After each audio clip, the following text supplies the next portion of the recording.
Hi, everybody. Welcome to this panel um, on Xinjiang politics, human rights, and truth. It is a student-organized virtual lunch that obviously we don't have lunch to offer, and then probably you are eating your lunch in different corners of the world. Some ground rule first before I introduce the speaker of the panel. First of all, that this section is going to be on record, so we are recording the thing and being posted online later. I think all of you have been automatically muted, so keep it that way if it is not, so that the speakers, everybody can hear the speaker without interference from other background noise. And also, if you have questions, we are going to have Q&A sections for more than half an hour toward the second half of the event. And then please ask your question through the Q&A box in Zoom. I will read your questions without mentioning your name to the speakers, and then they will respond. Each speaker will have about 15 minutes. And today we have, in the order of the presentation, is Adrian Zenz, who is Senior Fellows at the Victims of Communism Memorial Foundation. His presentation will be followed by Professor Lauren Hansen Restrepo, Assistant Professor in Growth and Structure of Cities in the Bryn Mawr College. And then followed by Nury Turkel, attorney and co-founder of the Uyghur Human Rights Project. Without further ado, please join me to welcome all our panelists, and we will start with Adrian Zenz when you are ready. Yes. Okay. Well, thank you so much for inviting me and for letting me participate in this panel on Xinjiang. I will be sharing my screen here for my PowerPoint presentation.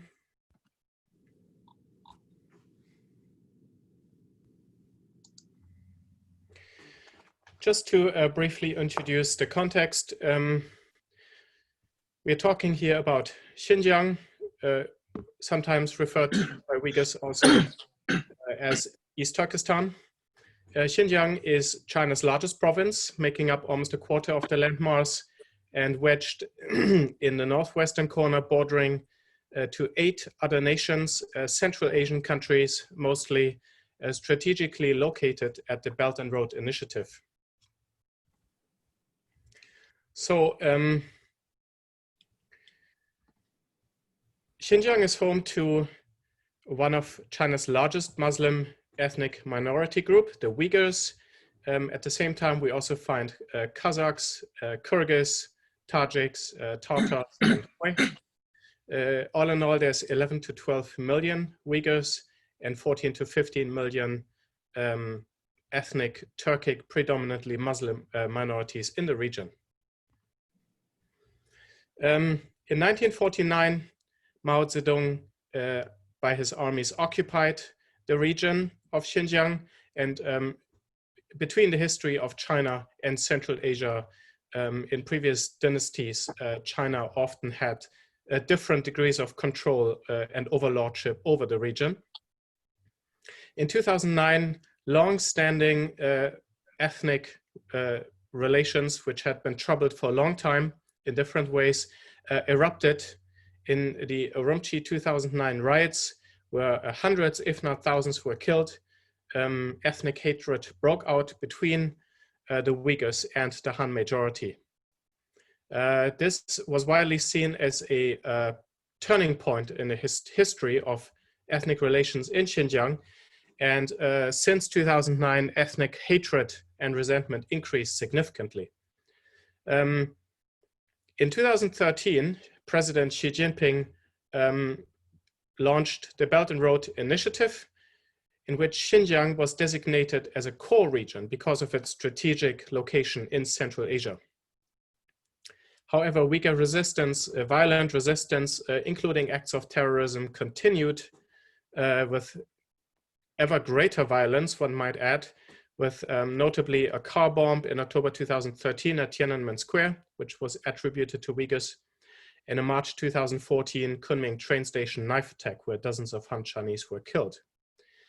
In response, in 2014, President Xi Jinping declared a war on terror against Uyghur resistance in Xinjiang to quote, "We must be as harsh as them and show absolutely no mercy." This is a quote from the leaked Xinjiang papers published by the New York Times late last year.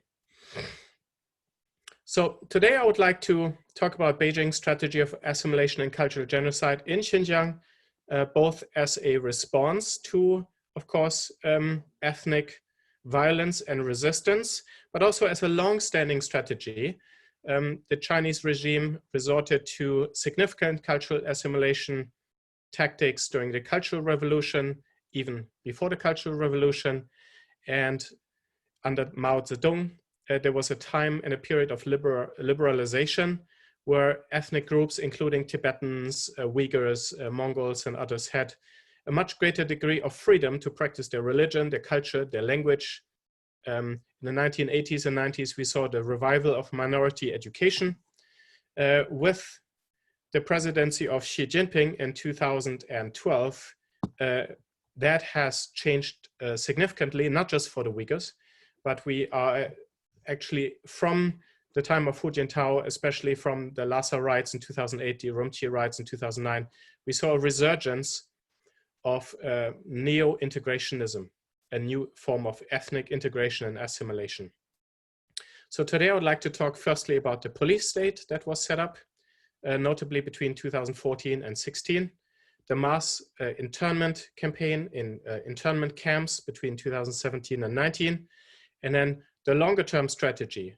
What is Beijing doing to integrate the Uyghurs forcibly in the long term? And here we're looking at coercive labor in particular. So here you can see per capita police force recruitment in Xinjiang, which had been very low in the past, 2007 and 8. During the Urumqi riots, we saw a spike in police recruitment about 3 to 4 times the normal before that.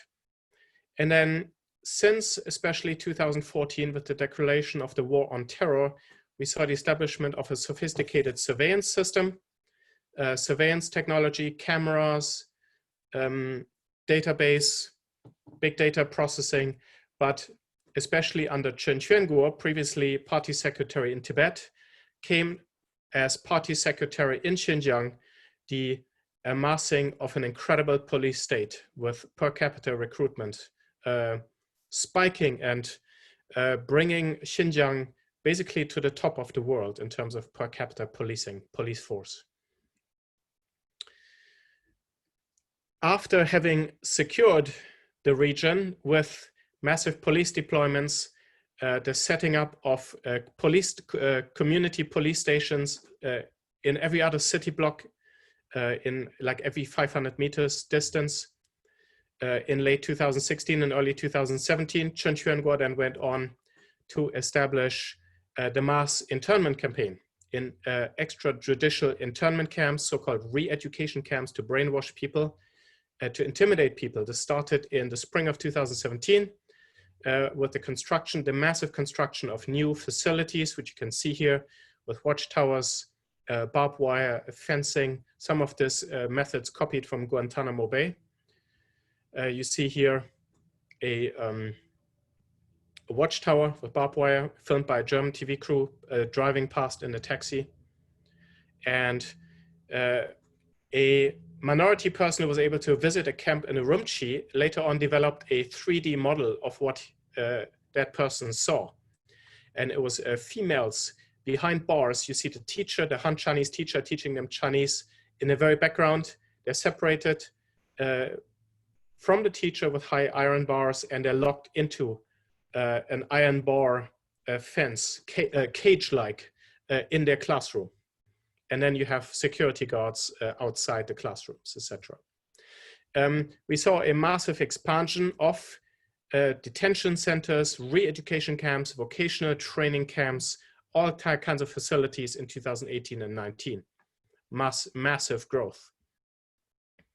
So all of this has now been culminating in the third phase, or the final phase. From leaked government documents, notably a document called the Karakash list from Karakash County, which was published in February this year. You could see it on the news, etc. It showed that many Uyghurs were being released, but they're not being released into freedom. They're being released into the unfreedom of a police state, and in many places, and this document specifically stated that, they are released into labor. And this labor can take different shapes. Coercive labor in Xinjiang comes under the guise of quote unquote development, of helping people to develop, helping them to give better lives. The technical term used by the Chinese government is industry-based poverty alleviation. Minorities are put to work in so-called poverty alleviation workshops. The focus here is on low-skilled, labor-intensive manufacturing, notably textiles. By 2023, Xinjiang has set itself the goal of having 1 million workers in textile and garment industries. Also, simple product assembly, footwear, toys, furniture, handicraft. And a whole bunch of these products do and can end up in the hands of Western consumers. The goal here is to turn Xinjiang, which is a core of the Belt and Road Initiative, the core region, into a manufacturing hub, especially given that the cost of labor in Eastern China has increased significantly. But the minorities, the workers in Xinjiang can work for much lower wages at much lower cost. Many police state tactics are being used in this. Often this is using technology, smartphone apps. You might have heard of the use of smartphone apps to control the Uyghur population, to send them to internment camps. There's now even one for fine-grained poverty alleviation, a smartphone app where every minority in Xinjiang must be in a state designated or approved place. They can't just roam around doing whatever. They have to be either they're elderly, then they're in state care, either they're of educational age, then they must be in a place of education or skills training, or they must be in work. If they are to continue agriculture or farming, they must do that with approval of the state. Or if you don't work, you have to be officially designated as unable to work, and then you get subsidies. Everybody who can work must be put to work. Here you see an example of a massive factories that are built, in this case, close to an internment camp in Karakash County. The dark shaded lines are razor wire fences. There's also watchtowers in the corners, and this is near a large urban resettlement. Coercive or forced labor in Xinjiang comes in different shapes. The first one is to put internment camp detainees who quote unquote graduate and then are being shifted to work in factories. The second scheme is to scoop up large numbers of so-called rural surplus laborers. These are farmers who do seasonal work. They do some seasonal farming, then seasonal odd jobs. They're being scooped up, put into centralized training facilities that operate very similar to camps. And then they're being shipped off to work in a centralized fashion. They get 1 month of military drill, 1 month of thought education, which is indoctrination, and then 1 month of skills training in Chinese language study. Then oftentimes they're being shipped off by the hundreds to industrial sites, either in Xinjiang or also outside of Xinjiang. And you might have heard that a bunch of companies, including ones that supply Western companies, including Nike, Apple, BMW, etc., have been receiving these kinds of workers from Xinjiang. The third part of this scheme is village satellite factories. This is really a way to get the women into work. The women are made to work, and these factories have attached nurseries where they can even put babies, infants as young as 13 months old. And there is some propaganda TV footage talking about a mother of 3 children. The youngest is only 13 months old, and she's now happily working. She's liberated, quote unquote. She's not a housewife. She can work full-time. Now kids are in full-time care, boarding schools, etc. It's promoted as female emancipation, but you can imagine how voluntary this all is. A core pillar of Beijing's long-term strategy in this restive minority region is the promotion of intergenerational separation, separating parents and children, splitting apart family units, effectively also separating husbands and wives. Oftentimes husbands have to work far away in industrial parks. Wives are at home working full-time at satellite factories. Children are in full-time boarding facilities. Sometimes they can come home at night, but the increasing trend, even for young kids, is to have them in a boarding facility Monday to Saturday, or even longer, and then they go home once a week. Or the trend is to keep them longer and longer at school. Here you see statistics about preschool enrollment increases since between 2012 and 15. Just see the incredible changes here. To give you one example, in these places, in these boarding schools, which are full-time facilities, they're not just kept for classes, right? So they also eat and sleep there. They stay overnight. They stay for entire weeks, sometimes 2 weeks at a time. And this is from an implementation plan for a completely Chinese-speaking school environment, which contains the following regulations. All classes, except for the Uyghur language class, must be entirely taught in Chinese. Chinese can be the only language for school management and teaching activities. Anytime a teacher or student uses the Uyghur language, they will be immediately reported, and it's dealt with as if it were a serious teaching incident. These incidents, especially if they're repeated, can result in harsh penalties, including salary deductions, written reports, and reports to local education authorities. And if the school leadership fails to immediately report these incidents to the higher authorities, they get the same punishment as the perpetrators. So to conclude my sort of big roundabout presentation, we've looked at the history of ethnic relations in Xinjiang between the Uyghurs and the Han, how they came to a head, how there was increasing violent resistance, and how Xinjiang became part of the Belt and Road. And Beijing then really started to crack down to pacify the region and to deal with the minority problem once and for all. The strategy was comprehensive police state, internment camps to break the necks and the souls of the minorities, especially the Uyghurs, to get religion out of them. And then now the long-term strategy of having a society with long-term control, where the government spends more time with each family member than they can spend with each other. And it's really about breaking the roots. That's a literal quote. Breaking the roots is a literal quote from a government document. In conclusion, we see a streamlined coercive assimilation as an alternative to literal genocide. The plan here is not to commit literal genocide to eliminate the Uyghurs like the Rohingya. It's not about physical genocide, it's about cultural genocide. This is a blueprint for dealing with troublesome ethnic or religious minorities that can be exported. And China is using some of this blueprint in other parts against other Muslim groups in China, against house church Christians, against underground Catholics, etc., etc. And all of this, of course, is in some way also linked to Beijing's New World Order to establish an alternative system to the Western-led world, to expand spaces and to make the world a safer and better place for authoritarianism and homogenized governance.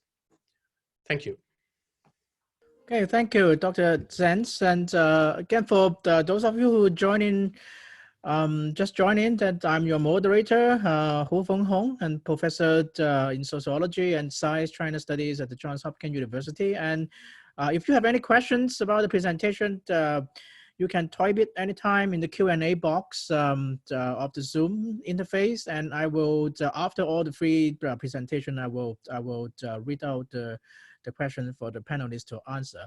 And our next presentation will be by Professor Lawrence Restrepo, Myanmar College, and you can start whenever you are ready.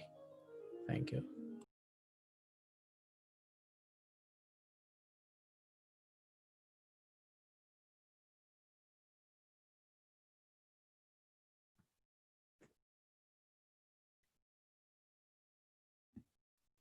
Hi, okay, thank you for having me. So I'm still trying to set up, it's not allowing me to share my presentation, it's only allowing me to share my desktop, but I suppose I can fix that. Let me just do this. Okay, that'll work. Well, thank you for having us first. And I wanted to say also thank you to Adrian for sort of setting up the sense of problem, the scope of what's going on, and giving the introduction to the really human scale consequences of what I'm going to be talking about. So I want to pick up on one of the things that Adrian said right at the very end, which is that one of the things that's hard to wrap your head around is that it's not a case of ethnic genocide like has existed in the past and exists today in the present with Rohingya, for example. But it's cultural genocide, and it's more than that too. So there's some sort of liminal state in which this transformation of people and places happening.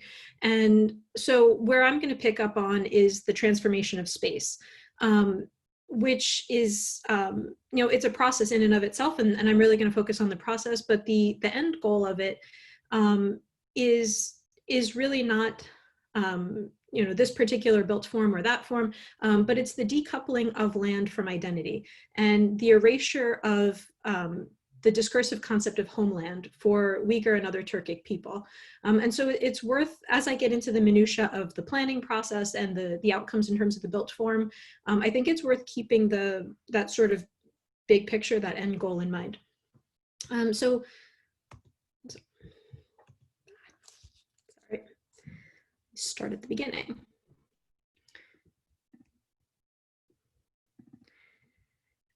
So just a bit of context to start off with.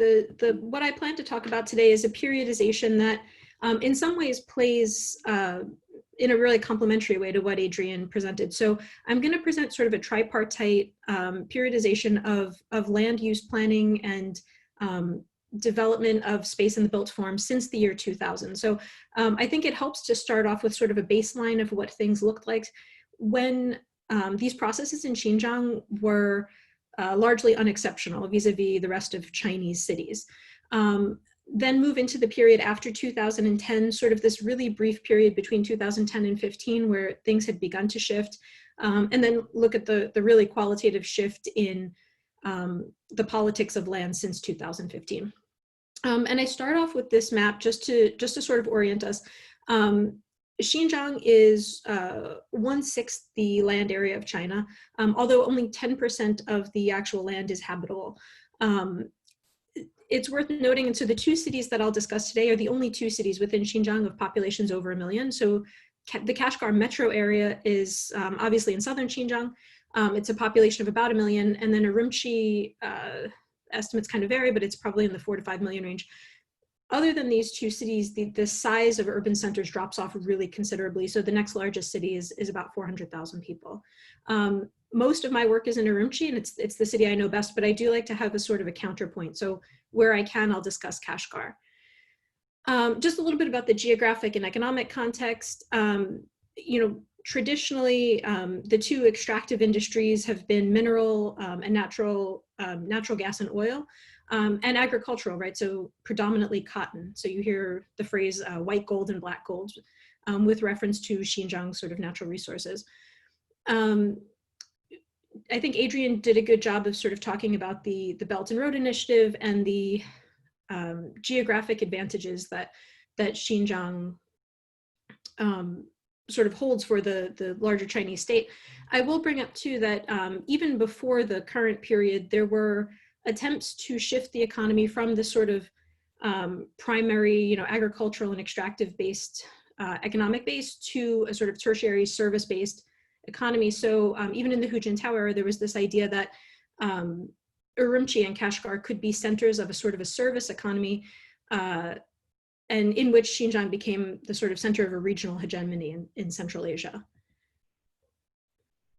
So just some political considerations. I suspect, I'm assuming most of the audience knows generally how the Chinese political structure works in relation to the differences between ministries and, city governments, local territorial governments.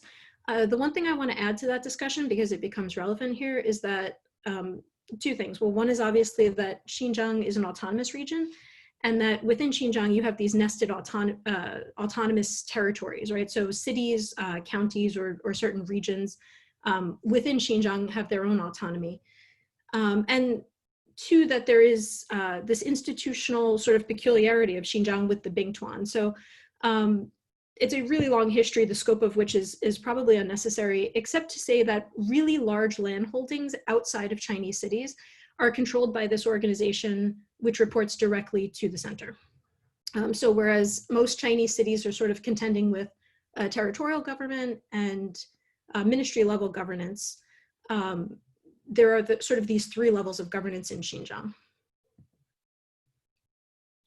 So I do want to sort of start out with this baseline period of development. This is what I call sort of the liberal moment, liberal in the Chinese sense. But I think when we talk about the period beginning with Great Western Development in 1999 and sort of bracketed by the Urumqi riots in 2009, the sort of development paradigm, the built form that comes out of it will feel like something that makes sense if you know Chinese development really broadly. So actually, I do want to mention this. So this map here just sort of shows, so Urumqi will be one of my case studies. You can see here that this is the old walled city from the Qing era. And it's just worth noting that there was this sort of north-south division of Urumqi even from back then. So northern Urumqi was the Han city, southern Urumqi was the Uyghurs or minority city. And on the outskirts, you had Russian populations. So that becomes important because this sort of ethnic division of space really continued from the Qing straight into the Reform era. So the city that planners were sort of tasked with developing, it had this sort of ethnic division of space. There was a northern Han center, which sort of starts here and then sort of expands out into this flat agricultural land. And you have a sort of a central business district, and then you have Uyghur space to the south of that. So in this sort of baseline period, the development paradigm was really something that you might call separate but equal. So it was leveraging a sort of a Han modernity in the north and a Turkic, Tasa, sort of special qualities of the local culture to work together on export-oriented development. So this is the period in which market logics enter Xinjiang. We tend to think of commodified housing as a really 90s process. It doesn't come into Xinjiang until the early and mid 2000s. So some of the first private housing is in 2004. And that's also the period in which you see really massive ethnic segregation of space. And so I won't go too much into that, but what you start to see is a self-segregation where people leave the sort of the central core of the city and migrate out. But that's tolerated and actually quite encouraged. So in this period, the idea is by economic and spatial planners is that there is something valuable to Uyghur space. So in 2003, beginning in 2003 and 2004, the Da Bazaar, the Grand Mosque, the big bazaar within Urumqi is rebuilt. It's rebuilt by a Han architectural firm with connections to the city government. And it's sort of a little bit cheeky, a little heavy-handed, but the sort of vernacular architecture is celebrated. And although it does really appear quite kitschy, as you can see in this photograph, there is an attempt to valorize and bring worth to the sort of local history, the local architectural form. At the same time, in the south of the city, you get this new construction that's really focused on trade. And so the part of the city that was historically Russian is developed as a center of commerce, hotels, and long haul transit infrastructure to move goods back and forth across the border. And so what you can see in some of these photos I try to take where both parts of the city are developing, although at very, very different speeds. And so this is why I call this the separate but equal period. It's meant to invoke the fact that the de facto development does tend north, despite the sort of discursive importance of the South and the local culture.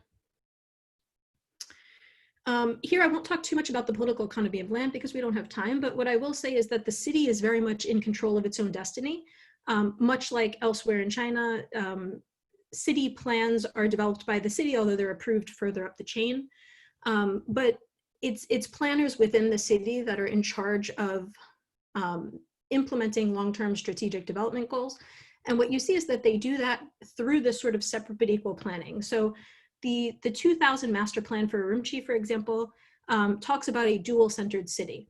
And although this map is hideously complicated, what you can see is that land use is really dispersed north and south. So you don't see only residential construction in one area and only commercial construction in the other, but that both parts of the city are meant to be functional within themselves. That changes, and that changes in a really obvious way in 2010. So that 2000 master plan for Urumqi that I was just referencing was a 20-year statutory plan. There was nothing exceptional about it. The plan was supposed to be renewed in 1999, and it was. And so that was a plan for 2000 to 2020. In 2010, an entirely new plan is written. That plan is scrapped. And there's a marked change in what you see in Urumqi in 2010. So the development paradigm here, I call it, based on the plan itself, control the south, expand the north. So that is, within Urumqi itself, that's the spatial development principle that guides growth in this period of Han control. So it's the idea that Han space should be expanded, the Han population should be greatly expanded in all urban centers, not just Urumqi, and that the Uyghur parts of the city and in other cities, the other Turkic quarters should be sort of ossified, kept for their tourist and historic value, but otherwise sort of neglected in the development process. So what you can see in this 2010 plan, for example, is that this sort of large red circle that's labeled the old city is actually the entire Uyghur city, right? So development there is sort of on a very small scale. There's no new commercial or industrial development. It's just residential only. And all of the economic activity of the city is pushed to the north and actually to the very far north. What this does to the built form is it ossifies Uyghur space. And so the image to the left it's taken from sort of a higher vantage point in the Uyghur part of the city. And what you can see is for quite a bit of Urumqi, the old sort of downway 5-story walk-up housing is left intact. And much further to the north, you can see new construction, new high-rises. And so modernity is skewed completely toward one ethnic group. In Kashgar, and so here I'm able to bring in Kashgar because in that earlier period, Urumqi and northern Xinjiang was really the only darling of development. In this period, the South gets a lot of attention. And in the name of environmental planning and conservation and heritage and all of this sort of stuff, much of the Uyghur space in Kashgar and to some degree in other cities in the South is designated as sort of an open air museum. The city is rebuilt as a simulacra of itself. So the portions that are actually invested in are invested in as tourist infrastructure. Space is completely demolished, rebuilt roughly to look like itself. But as you can see in this photo, the streets are wider in the new built space. So police vehicles and surveillance are able to sort of penetrate it more deeply. And it's turned into a tourist site. So obviously the day-to-day use of the space has radically changed. What you also see is, so there's this sort of ossification of this space and a massive expansion of a sort of urban Han modernity in the South. And so in the bottom image, you can see what new Kashgar looks like. And it looks like any Han city. It is also in this period that those spaces get much, much larger. So they're expanded. The Han population of Kashgar expands by 300% in those 5 years. In the process, so, sort of behind the scenes, so those are the outcomes in the built form that are sort of obvious even from a tourist gaze. What's happening in terms of government structures starts to get a little bit unusual compared to other cities. So in this period, the sort of 2000 to 2015, you get lots of, so cities are still really the name of the economic game throughout Eastern China. Cities start doing things like having strategic plans, pulling away from some of the statutory requirements, and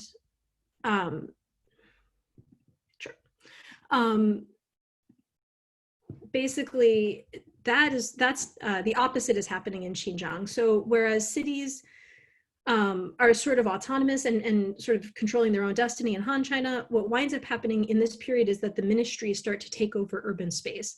And so I won't go too much into this, but what you can see in this sort of planning map of Urumqi from the 2010 plan is that most of the space that's slotted for development is actually controlled by ministry level governments. And so it's a way of the center kind of reasserting control of urban space vis-a-vis the city. That trend intensifies and actually becomes qualitatively different in this totalitarian present. So Adrian did a really fantastic job of breaking this period up into sort of like a 1 to 2 year development frame. I'm going to take the larger picture because in terms of land use planning and in terms of control of urban space, what you tend to see is in the past 5 years is actually qualitatively pretty similar. This is a period in which I argue that market capitalism has been foreclosed in Xinjiang. So the idea that you could develop this space and either have Uyghurs buy into the sort of development state, which was the sort of early model, had long been abandoned. The sort of hope that you could have a liberal sort of development state in which Han came in and drowned out the Uyghur population, that was that sort of middle period, that too has been abandoned. So what you see is such strict control of urban space that it prompts an exodus of Han from Xinjiang. And sorry, I'm reading a chat at the moment. So, you know, so these photos actually mostly come from in and around Kashgar. So the two to the left show the effects of the surveillance state on space, which is basically a foreclosure of economic activity. It's very hard to even meet your daily needs and to go shopping when you have surveillance checkpoints every 500 feet.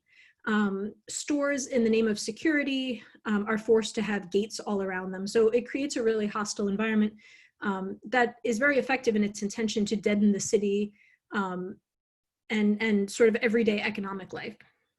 What you have in this period too, so the image to the right, I think is really telling. This is the Kashgar Special Economic Zone. It was the sort of darling of development in the 2010 to 15 period. Massive investment from Shenzhen to build a manufacturing hub outside of Kashgar and really sort of make it this hub of Silk Road economic activity. It's more or less abandoned at this point. The sort of city to city investment that was encouraged doesn't really pan out because the sort of freedom you need for marketplace activity is no longer allowed, right? What you get instead is a sort of totalitarian control. And Adrian did a good job of talking about what the camps look like. I'm sort of bringing in some of the complementary changes in space outside of the city. So the images from the top are mosque demolition, whereas the images from the bottom are cemetery demolition, cemetery relocation. So if the images that I showed previously were meant to just sort of show the disallowance of everyday economic life within urban space, then it's also important to recognize that there's this disallowance of cultural life, mostly outside of the cities, but often just outside of the cities. Within the cities themselves, what you see is a demolition of, and so this is this very small image in the middle. It doesn't look quite the same because it's not just pure demolition, but it's often spaces being physically paved over. So in this case, this used to be Saimachang, which was informal housing, is sort of an informal development within Urumqi, where most Southern migrants either lived or at least lived in the first part of their life in Urumqi. It was a space where cars couldn't go in, houses were very informal. And it was deemed too much of a security threat to exist. So in the 2017-18 period, it's raised in the name of slum improvement. And currently it's paved over and just sort of left as a massive highway and parking complex. So how does all of this happen in terms of the politics of land? So this I'll just leave really briefly. Whereas in the past, cities and then ministries were pretty much in charge of land politics and land planning. It seems that even those levels of government are considered too indirect or too insecure for the center. And what's wound up happening is that urbanization has largely moved toward the Bingtuan. So you start to have these regional plans that make no sense. Regional plans in a place like Shanghai or Shenzhen make absolute economic sense. They might be unjust to certain populations, but from a techno-rational perspective, they're very easy to follow. That's not the case of regional planning in Xinjiang. It makes no economic sense. The regions are extremely large, and the only way that they make sense is that they bring Bingtuan land into the region, so that you know, in this image here, the Urumqi region no longer contains Urumqi. It's just this sort of black, sort of empty space. In Kashgar, the Kashgar region, Kashgar is this tiny little dot, and the region expands to, I think this is twice the size of the Pearl River Delta region. I did the math on it. So it's this huge expanse of desert land that only makes sense in terms of the fact that Kashgar is now dwarfed by 3 different Bingtuan units that are surrounding it. So that's an awful lot, and I'll leave that there. But you know, maybe look forward to taking questions. Thank you very much, Lauren. And the next and last presentation will be by Nury Turkel and from the Uyghur Human Rights Project. And you can go ahead whenever you're ready. All right. You need to unmute yourself first. Thank you very much, Professor Hong, for the kind introduction. And I'd like to begin by thanking SAIS for the opportunity to shine a light on one of the world's worst humanitarian crises that dragged on in perpetuity in the land of my birth, East Turkestan, that China calls Xinjiang. I have worked in the field of law, business, and human rights for more than 2 decades. And my comments today reflect my practical experience.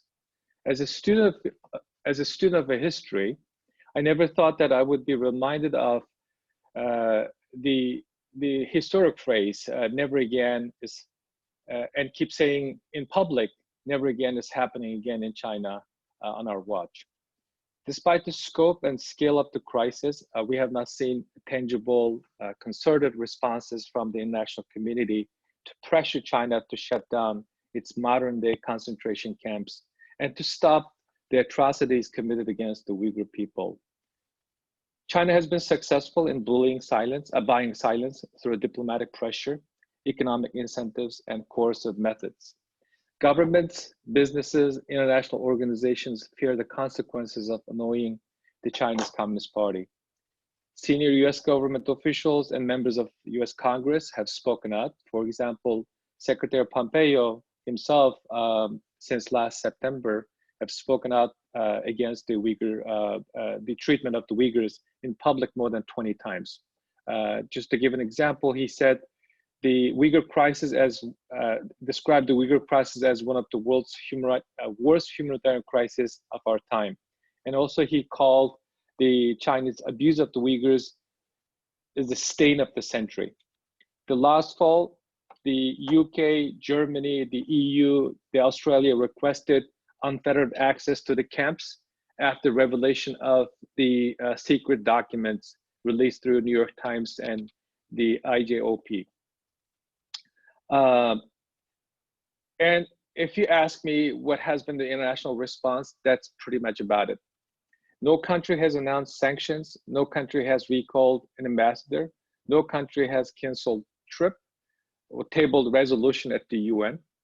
Even Human Rights Council has not convened emergency session to this day.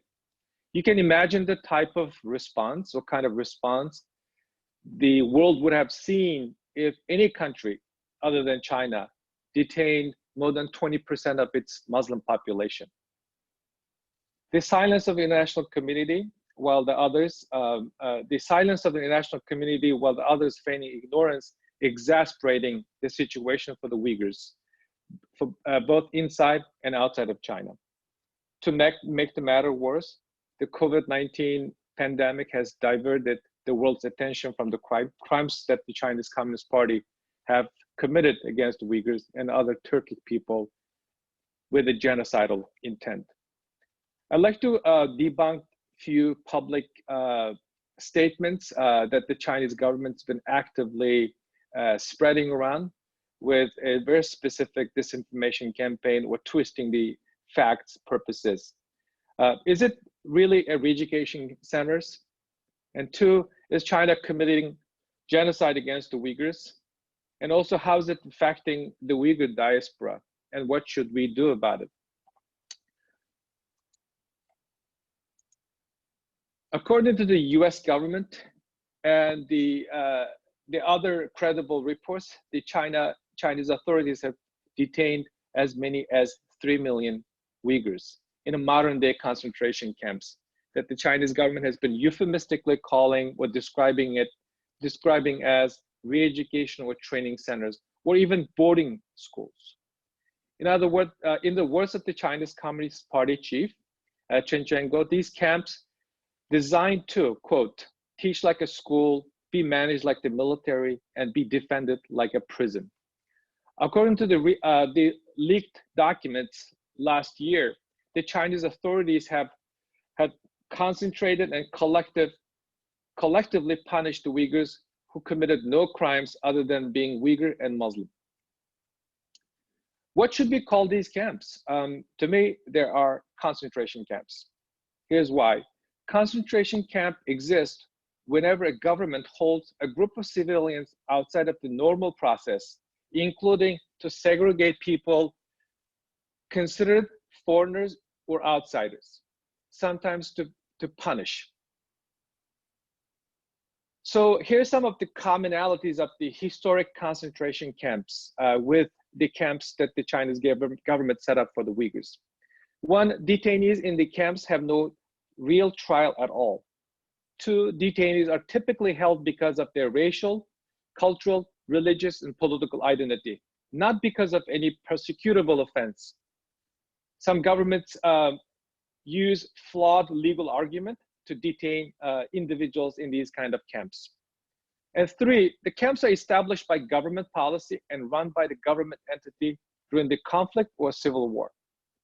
Unlike prisons, camps are often detained prisoners without scheduled release, which is arbitrarily set and changed without warning. And camps are extrajudicial in that detainees are not allowed to access to lawyers or courts. And importantly, as has been the case of the Uyghurs, when the detainees are released, the governments, the entities never apologize publicly or compensate the torturous experience that they have gone through. Importantly, as we learned from the leaked documents, that the Chinese government officials use this Chinese term, jirong, which means concentrated, they're showing their intentions to construct and manage concentration camps. It's not what we're saying, but it's their intention what matters. So it's perfectly reasonable to call them concentration camps in light of the commonalities that they share with the ones in the history books. Is China committing cultural genocide? Some experts and members of the Uyghur community say China's ghastly human rights abuses goes further, suggesting China is committing cultural genocide.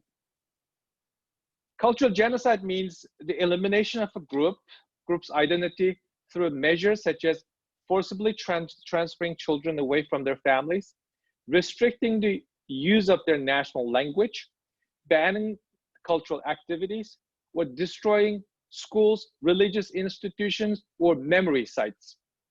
Unlike the physical genocide, it does not have to be violent. Forced separation of families, targeting of scholars, other community leaders for detention and re-education. the bans on Uyghur language institutions, instruction in schools, and raising of mosques, and the erroneous restriction and signification of the ruling class cultural hallmarks and traditions, banning the Uyghurs, banning the people naming their children in a traditional religious way, as the Chinese have banned. And Chinese have shown all of this hallmarks, or all of these acts that fits the definition of cultural genocide. The cultural genocide is not defined in a defined crime in international law, although it was discussed at length during the drafting of 1948 Cultural Genocide Convention. The distinction between physical and cultural genocide did not make it into the final document. Of the actions that might qualify as cultural genocide, only the forcible transfer of children is criminalized. In practice, this absence has not been such a problem. The type of acts that qualifies as a cultural genocide generally occurs alongside or as a precursor to physical genocide and mass violence.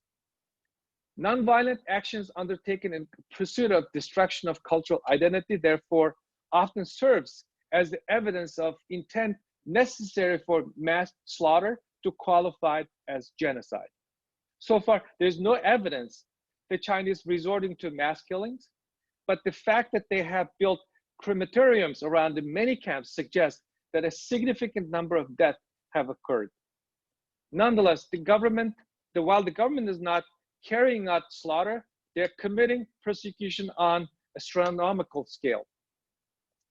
With respect to violence being employed against the vulnerable and the minorities, such as widespread and systematic basis, the absence of mass death is an anomaly. According to the documents reviewed by the Associated Press, reported the purpose of the camps was to break their lineage, break their roots, break their connections, and break their origins.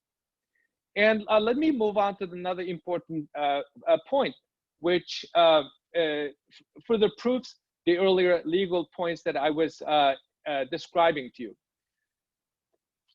which is the forced labor that Adrian have eloquently described earlier. Forced labor also appeared to be a central part of China's campaign against the Uyghurs. The campaign also includes element of family separation. The children of what authorities call double detainees, parents have been put in state-run orphanages. Recently, I got a talk at the in California. A young student came to me and asked me if I could use my contacts in Washington to find out if there's any possibility that his mom will be released from the labor camps to her home to be with her 8-year-old young daughter. She was initially detained in the concentration camps, maybe because of the international pressure, maybe because of the media scrutiny. The Chinese compelled to transfer her and many others from the detention facilities to the forced labor camp. So this young 8-year-old girl left with no support. So she's at the care of her 80 years old grandmother, who has been suffering some health issues herself. If God forbid something happens to the grandmother, the 8-year-old daughter will be sent to the state-run orphanages. So the forced labor is one of the ways that the Chinese are implementing, furthering their intentions to eradicate the Uyghurs' centuries-old ethno-national identities. So recently, the US Holocaust Memorial Museum publicly stated that China's persecution of Uyghurs constitutes crimes against humanity. That has opened the avenue for legal action and international court of law. Every government has committed to protecting their populations from crimes against humanity. In the case of the Uyghurs, there's a reasonable basis to believe that the Chinese government is failing in this regard, and they're committing the crimes against humanity of persecution and imprisonment of others, severe deprivation of physical liberty of the Uyghurs. Perpetrators usually find some rationale for their crimes. In the case of the Uyghurs, Chinese governments claim that they're fighting terrorism or eradicating poverty. But these are goals cannot be possibly be reached by systematic persecution of the Uyghur population. If you're really fighting against extremism or terrorism, you don't lock up university professors, social elites, stage actors, young students, mothers and daughters into the modern day concentration camps. China's crimes against the Uyghurs are shocking, but nothing new. Nazi Germany also persecuted Jews on the basis of their identity. I'd like to warn against the kind of inaction that allowed an estimated 6 million Jews to be systematically murdered in the Holocaust. We need to press for the crimes against the Uyghurs to end. If there's one lesson to be learned from the Holocaust, let it be that we must never, ever remain silent in moments of great injustice. Thank you very much. Thank you very much. And now we're done with the three very interesting presentation, and we have a number of questions, very interesting question already. Then I try to cover all of them, or as much as we can. Again, that I'm the moderator of the event and Q&A. I'm Hu Feng Hong, and Professor in Political Economy at SAIS China Studies and Sociology Department in Johns Hopkins. You can keep typing your questions while I'm reading the question out without mentioning your name, and while the panelists are answering. The first question is for Lauren. You mentioned that some Han people are leaving Xinjiang. Is this exodus of Han people from Xinjiang a possibly intended result of the increasing economic control over the region, in your opinion? Yeah, for sure. So it's a combination of the increasing economic control and the fact that Xinjiang's been sort of turned into an open air prison. So anybody who could leave seems to. It's also sort of worth noting that a lot of Han in Xinjiang did not have Xinjiang hukou in the first place. They sort of came in as economic migrants, maybe within the past 5 to 7 years. Some converted their hukou, some didn't. And so there's no incentive whatsoever to have a Xinjiang hukou. Even as a Han, you're treated as a second-class citizen. So for those people, it was much easier to leave. And I suspect those are mostly who left. But even if you have a Xinjiang hukou, you're now incentivized to leave and try to move somewhere else. I'll leave it at that.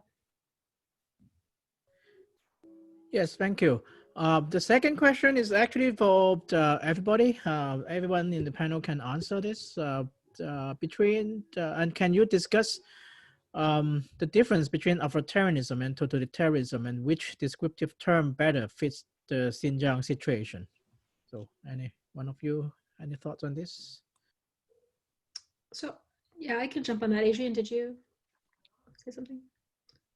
Okay, so now this is something I think deeply about, and the fact that I'm using the term totalitarianism means that I really should be able to back up my game a bit, and I do think that it qualifies. So there's not a ton of theory on totalitarianism. Sort of the first big thinker you think of is Hannah Arendt, and I think her definition, her sort of taxonomy is really appropriate. So the way she distinguishes totalitarian from other forms of illiberalism is that whereas sort of a run-of-the-mill authoritarianism is about keeping distant, keeping apart, keeping a population down. So there's this metaphor of separation. Totalitarianism is about bringing it close and strangling it. And so it's no longer disallowing X, Y, and Z, but it's actually much more of a creative process of forcing things to happen. So rather than prohibiting certain things, it's creating or enforcing a new way of being, a new way of life, in which the person, there is no distance between the individual and the state. And I think in her work on how that came about with Nazism, the parallels are really stark. Adrian or Nury want to jump in on this one? Yes, I would add that Yeah, go ahead. Yeah, Nury. go ahead, Adrian. Go ahead. Yeah, the totalitarianism in Xinjiang is possibly even stronger than under Hitler, because I guess Hitler, probably for cultural reasons, he permitted some religious activities, some churches, although he had his spies in them, and certain things were permissible. The focus was on cracking down on the Jews. And I think with the Chinese Communist Party, both in China in general and Xinjiang specifically, totalitarianism, as very aptly described by Lauren, referring to Hannah Arendt, is this all-encompassing requirement you have to align with with party ideology. So you cannot just be neutral. Authoritarianism, you can't challenge the government, the rule. In totalitarianism, you have to, in your heart, follow the ideology. And that's really what the re-education camps are all about.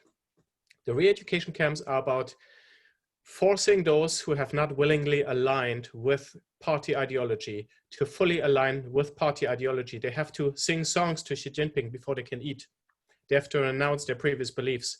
There's also Christians in re-education camps, not just Muslims. So it's really not just an attack on Islam. It's an attack on any competing ideological system that's not compatible with the CCP, the Chinese Communist Party. A quick comment.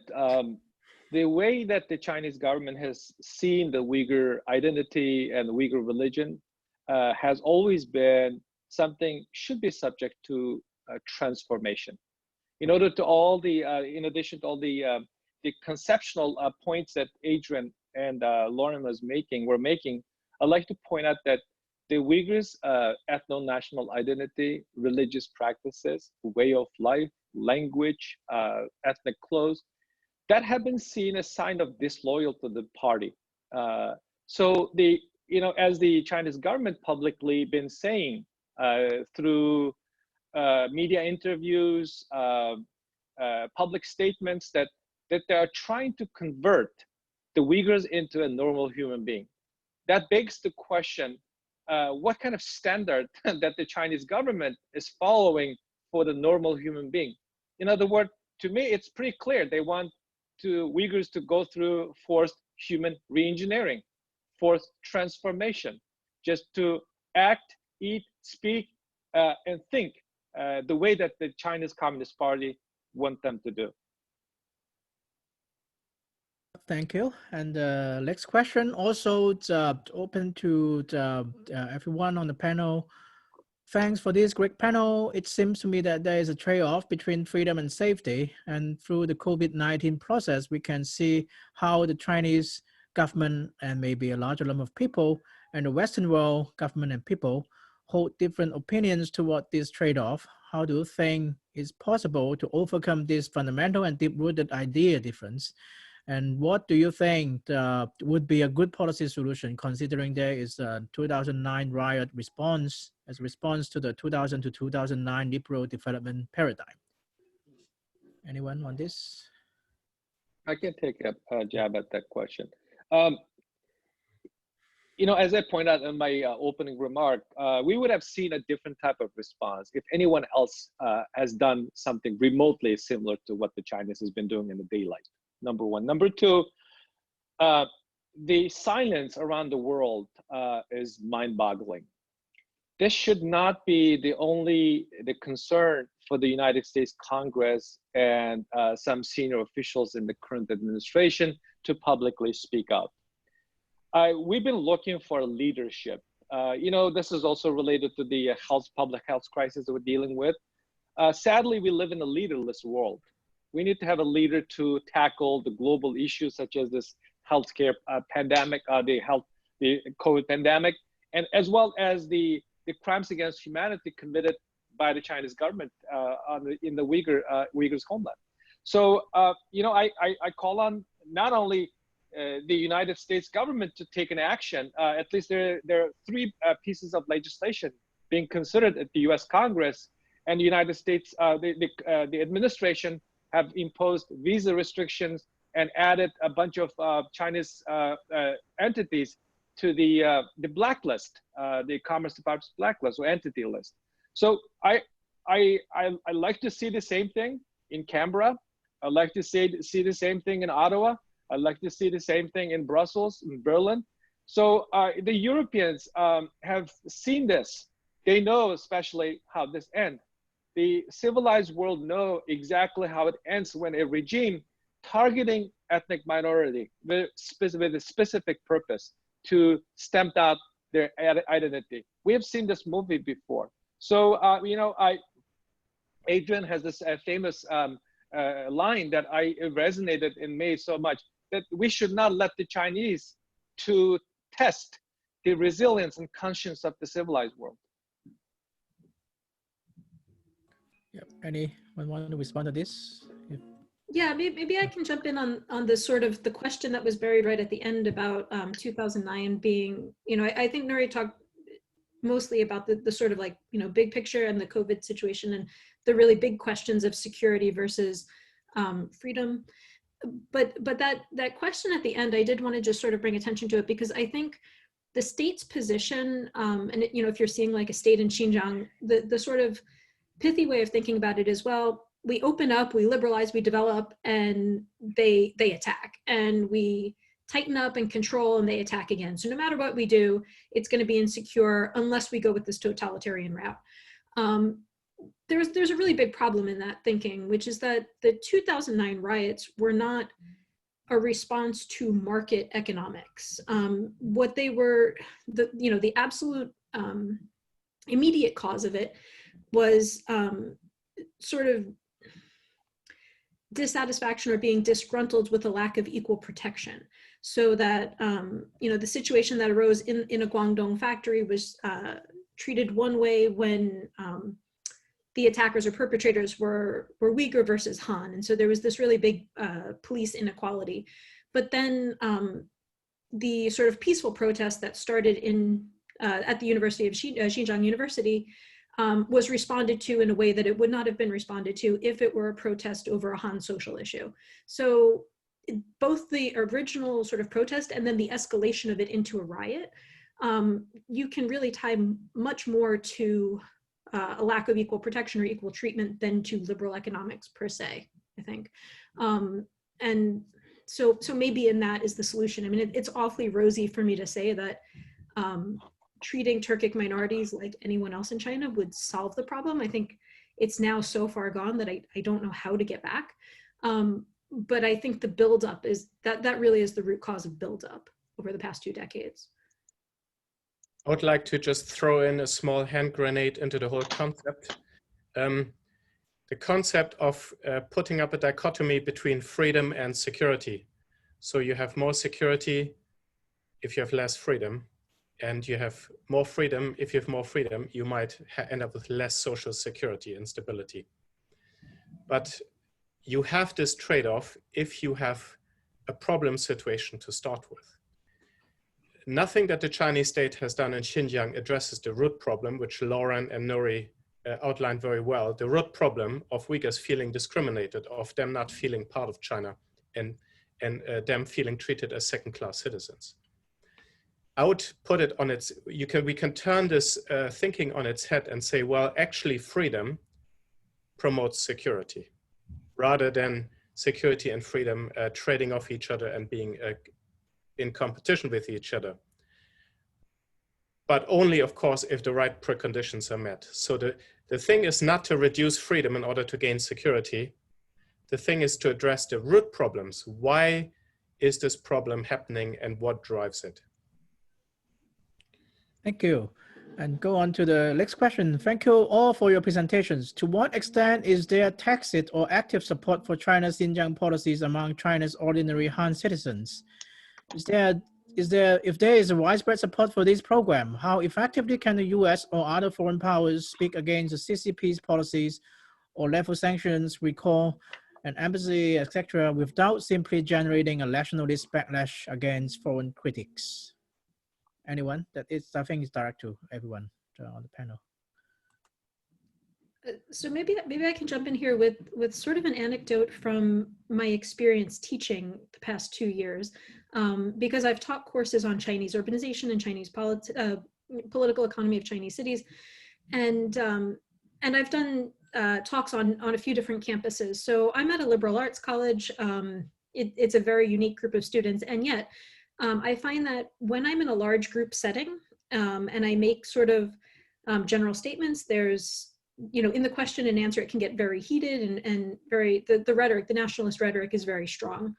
And then the next day and the day after that, I have students kind of email me for office hours because they want to come and talk one by one. And those talks are very different.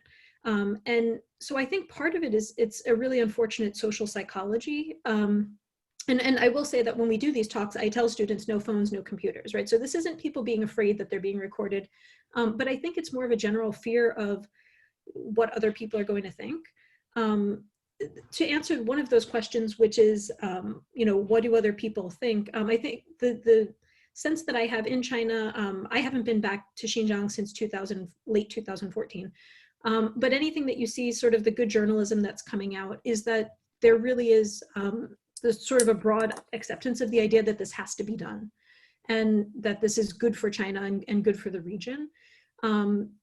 So maybe what I'm saying about students in the US is a little bit different, but I do find that when you speak to groups of people, even if I use the sort of not charged rhetoric, things don't go over as well. But when I speak with students one-on-one or they come to me, I think there's a lot of curiosity and there's a lot of sense that something is really wrong and that the party line needs to be questioned, but that doesn't happen even in groups of two. So I don't know what to do with that, but that's something that I've been wrestling with myself. In my public speaking, I have experienced something similar as well.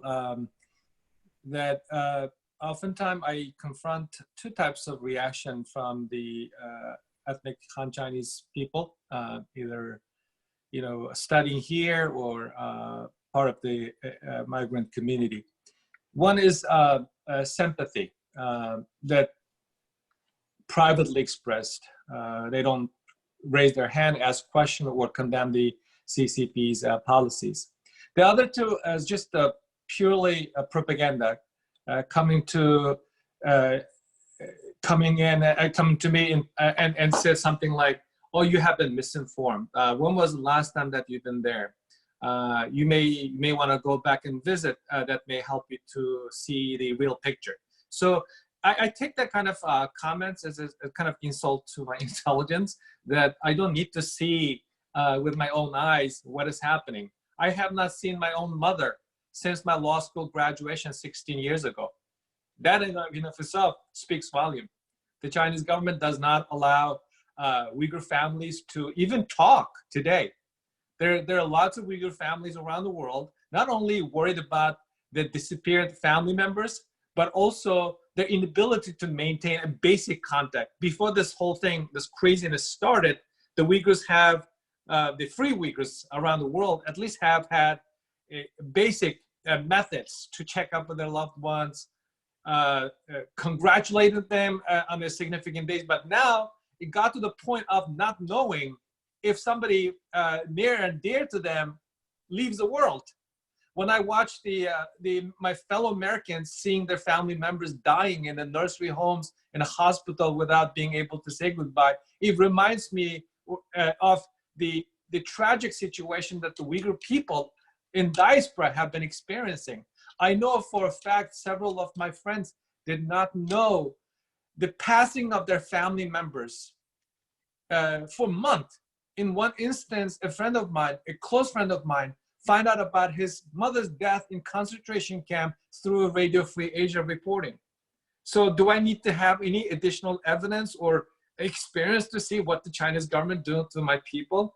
Absolutely not. So there's layers of problem, and also there's some fair-minded Chinese people, I think, buy into the propaganda by the Chinese government, thinking that the Xi Jinping authority has been doing something necessary to achieve the so-called social stability.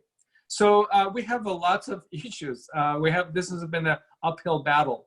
On one hand, you have to face this government with enormous amount of energy, resources. And one hand, there's a lot of disinformation, misinformation floating around.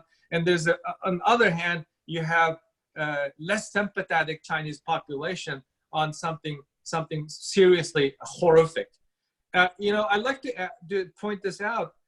The Chinese people may think this is not related to them, but watch out. If you feel continue to be indifferent about what's happening to the Uyghurs, this may come to you. If I can add one thing onto this, because this is actually, I've noticed in conversations with students recently that I am not the one making the connection between a lot of the social monitoring that's coming out of the wake of COVID and the monitoring in Xinjiang. I've had students make that connection for me. So Nury, I think that point is really valid. One thing just in a really practical matter that I try to do, and I think if we can, as people who speak on this issue, be more sensitive to, I try really hard not to use China or Chinese as a shorthand for the CCP and the Chinese state. It's very easy to do casually, but one thing that I think the CCP has done a really magnificent job of is conflate Chinese culture, Chinese history, and heritage with the CCP, so that when you use the term China, you invoke all of these at once. And I think there's a natural reaction, that sort of nationalist backlash against that. And so one of the things I try to do by being more linguistically precise is not trigger maybe that nationalistic response of we are Chinese, and so therefore you are attacking us when I refer specifically to state actions or policies. Yeah, there's a follow-up question on this, that actually the two people asking related question. That one is practically what should we expect the international community to do, the pressures to CCP on this, and how likely the outside pressure can bring change to CCP behavior. A related question is, or comment is, US action like the Uyghur human rights policy bill in 2019 is perhaps a good start to, but not a robust enough signal to condemn the CCP's cultural genocide in Xinjiang. What are some policy that US policymakers should pursue? There are two I can think of. First, promote information sharing on intelligence about the camps and abuse of the Uyghur people to the rest of the world. Second, the US needs to engage with Muslim majority countries in Asia and put pressure on these governments, who can then maybe collectively pressure China. Unfortunately, the silence around the world is really disheartening. Anyone want to? I'll comment on that. Yeah. The silence in the world is disheartening, and it's truly shameful when we look at multilateral institutions such as the United Nations, especially the Human Rights Council, and how multilateral institutions such as the United Nations, but also the Organization of Islamic Cooperation, which is really a united body for Muslim majority countries, how they have been co-opted by China. And that's just absolutely horrific. And China, of course, can say, well, the Western countries, 23 countries signed a letter condemning our actions in Xinjiang. But look here, we've produced a letter signed by 50 countries, many of them Muslim countries, who condone what we are doing in Xinjiang, the good things. And so China has been emboldened in what it has been doing. The first mistake was a lack of strong condemnation after the Tibetan crackdown in Lhasa and Tibet in 2008 before the Olympics. That was actually the first mistake. Then a lack of condemning other human rights against all kinds of Han Chinese human rights activists. And then now the lack of condemning the situation in Xinjiang. And so as this is progressing, China becomes more and more emboldened. And the lack of condemning these human rights violations is actually becoming an increasing national security risk for all of us, for all of our countries. And so the question, what can countries like the United States do? Well, the United States is actually at the forefront of doing something. They've done much more and said much more, interestingly enough, on the Uyghur situation than basically any other country. The problem is that it's not multilateral enough. The United States needs to, more so than what it does by itself, it needs to get other countries on board. And of course, it's being hampered by the shortcomings of its own foreign policy in very severe ways at the moment. So really, it's a matter of bringing the European Union on board. The Muslim countries are not, by and large, not getting on board because they are, their leaderships and elites and governments are not actually typically interested in the welfare, to an extent even of their own people, and especially not those of other Muslims. They're mostly interested in perpetuating their own power. So China guarantees them support and money and makes no human rights requirements in return. If anything, it supports authoritarianism. And that's, of course, an ideal choice for these governments and many of these governments and countries, many of them. And so they will not, US influence and pressure will not change the minds of Muslim countries because they see more benefit coming from China. It's just a very pragmatic choice. So what the United States would best do and other Western is to try to galvanize support to build a united front of countries, both from the West and from other parts, and have a multilateral effort and really challenge institutions such as the United Nations, but also build its own initiative, and not just having US policy acts, which are important, but to have multilateral policy acts. Secondly, my suggestion is to make forced labor priority, because forced labor violates laws, it violates clear ethics for consumers. So you can mobilize consumers. So you really can now bypass some of these European elites. The European Union has been very weak on the whole thing, very, very disappointing. You can bypass some of the elites, go to consumers. And now you can say, okay, we want ethical sourcing, ethical products. So the forced labor issue is, I think, a very promising part of this whole initiative that offers more leverage because you can bypass some of these elites who, frankly, have done next to nothing.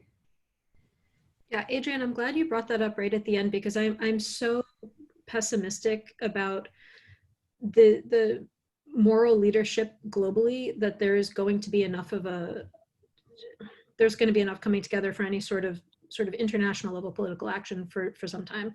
And so, and I saw that as I was sort of scrolling through the questions, someone also asked about sourcing and the supply chain. And I think that maybe the simplest answer I can give is don't buy $10 t-shirts.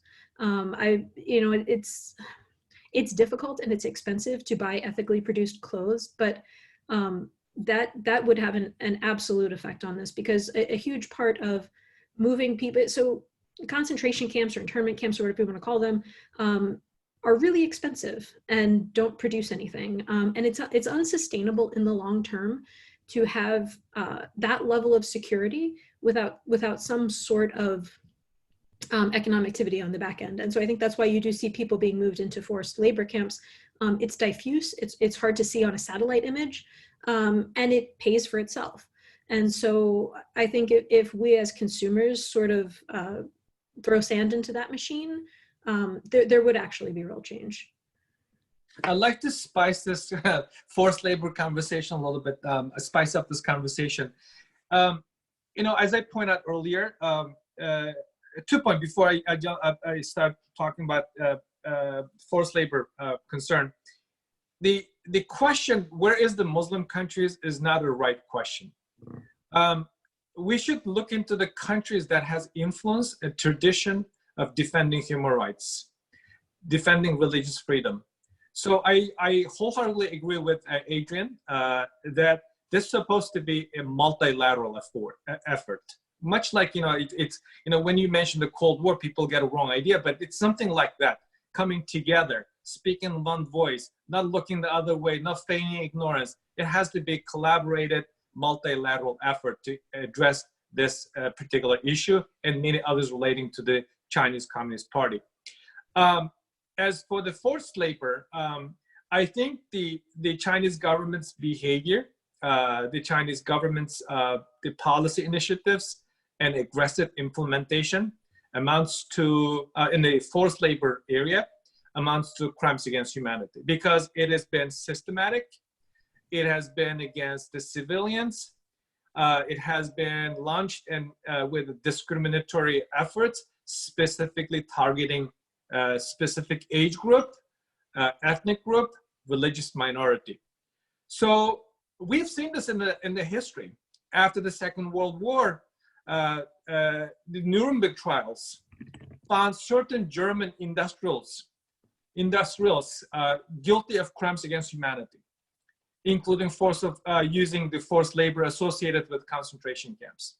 Today, as Australian Strategic Policy Institute reported, more than 80 companies either wittingly, unwittingly aiding the Chinese state security. That includes Apple, BMW, the Gap, Nike, Samsung, Sony, or you name it. So the modern slavery is there. I even go even further to call on the international community, European Union, the United States and its allies to call this region as a forced labor zone. So nothing from that region, originated source from that region should be reaching to the shores, let alone the stores that we buy our products. Even after the Badger Sports story broke out, the Costco, one of the largest retailers around the world, put the baby pajamas believed to be made in the forced labor camps on the shelves. This is how bad the situation is. Thank you for taking on the supply chain and forced labor question. That we are running out of time, but I would like to, with one question that is of a different nature, more practical, that I would like to have your quick response to. Is, can the panelists talk about the difficulties of researching Xinjiang today? It seems that access to even the most basic information is denied at all turns. So quick answers from anyone? Yes, this is a classic problem, and actually it doesn't just affect Xinjiang. Any kind of research in China has become more and more political, more and more sensitive. The Chinese academics themselves are under increasing scrutiny. They already avoided, employment was already a sensitive topic in 2008 and 9, and now even more so, minority education was being researched, but you see less and less of that. And for Westerners, the access become more problematic generally in China, but yes, in Xinjiang, you are being followed. It's become a police state. It's impossible. For journalists, you know, there's journalists being turned away, shadowed, etc. So that is the situation. And that's also the irony. The Chinese government says, well, come to Xinjiang, see for yourself. It's all different. You don't know. You haven't been here. You haven't seen it. Let the people speak. But that's, of course, ridiculous because all you get is either propaganda tour or people are even sometimes paid to pray. There was an article in the Canadian Global Times that people, the Uyghurs, are being paid to pray in a mosque, to pretend to pray for visiting delegations. They're being paid to act. They're setting up streets like a stage, acting out everything, and only people are there who are supposed to be there, nobody else. It's incredible. So research, well, my research, of course, heavily is based on Chinese government documents. In the absence of being able to do fieldwork in Xinjiang. Yeah, so I think just playing off of that, it's you know, the old school sinologists during the Cultural Revolution had two sort of major data sources, photographs and people who had escaped to Hong Kong. And so I think that's sort of where we're at. We have much more sophisticated photographs. Satellites now go down to freely available satellites now go down to 30 centimeter resolution. So there's that, which has been most of the interesting work that's being done, I think, is being done with remote sensing and government data that's either freely available or easily hackable. And then the stories of people who have escaped or who have at least heard voices from people within. And so you put pieces of stories together, but the kind of rigorousness with which a social scientist would do research elsewhere is just completely foreclosed. So you take what you get and you put the best picture you can together. Yeah. Nury, do you want to have the last word? I'd like to encourage the students, academia, to look into their relationship with the Chinese government entities. The issue has been so vastly connected to all aspects of our lives, even in the free world. The earlier point about the difficulty getting access, the Chinese government, you know, I don't know the current status, but years ago even banned several high-profile American academics from getting access simply because they wrote a book. And also at the same time, the Chinese academics can freely engage in their academic activities in the United States.